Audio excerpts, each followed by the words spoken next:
പാചകവാതകത്തിനുള്ള ക്ഷാമം മൂലം കോതമംഗലത്തെ നിരവധി ഹോട്ടലുകളും ബേക്കറികളും അടഞ്ഞുകിടക്കുന്നു. തട്ടുകടകളും തുറക്കാനാകാത്ത അവസ്ഥയിലാണ്.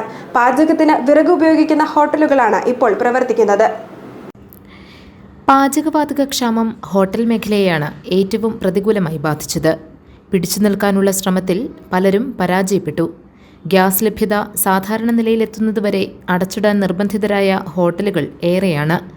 കോതമംഗലം ടൗണിലും നിരവധി ഹോട്ടലുകൾ അടഞ്ഞുകിടക്കുന്നുണ്ട്. ബേക്കറികളും തട്ടുകടകളും അടഞ്ഞുകിടക്കുന്നവയിലുണ്ട്. പാചകത്തിന് വിറക് ഉപയോഗിക്കുന്ന ഹോട്ടലുകൾ മാത്രമാണ് ഇപ്പോൾ പ്രവർത്തിക്കുന്നത്. വിഭവങ്ങളുടെ എണ്ണത്തിൽ കുറവുണ്ടായിട്ടുണ്ട്. ചായയുടെയും കാപ്പിയുടെയും വിൽപ്പന ഒഴിവാക്കിയവരുമുണ്ട്. ഹോട്ടലുകളുടെ പ്രവർത്തനം പ്രതിസന്ധിയിലായതോടെ തൊഴിലാളികളും ദുരിതത്തിലായിരിക്കുകയാണ്. തൊഴിലും വരുമാനവും ഇല്ലാതായ നിരവധി തൊഴിലാളികളുണ്ട്.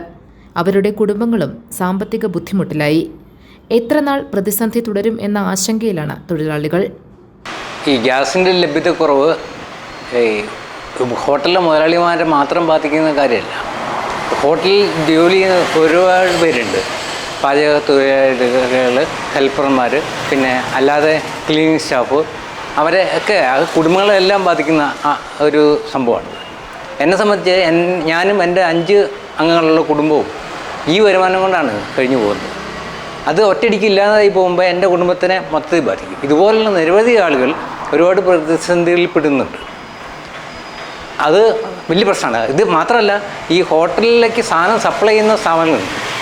ആ സപ്ലൈ അവരുടെ വ്യാപാരം കുറഞ്ഞു, അവിടെയുള്ള വരുമാനം കുറഞ്ഞു, അവിടെ ഉള്ള തൊഴിലാളികളെയും ബാധിക്കുക.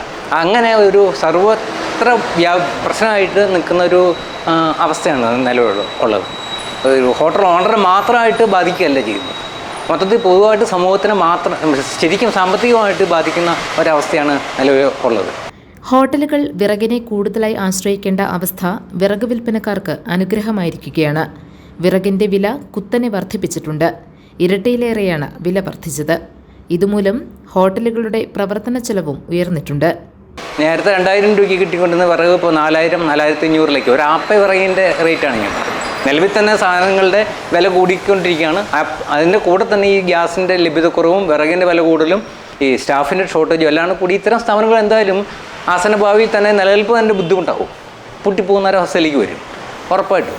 അത് സാമ്പത്തികമായിട്ട് സമൂഹത്തിനെ മൊത്തത്തിൽ ബാധിക്കാൻ സാധ്യതയുള്ളൊരു സംഭവമാണ് ഈ പ്രതിസന്ധി. News desk GTV news.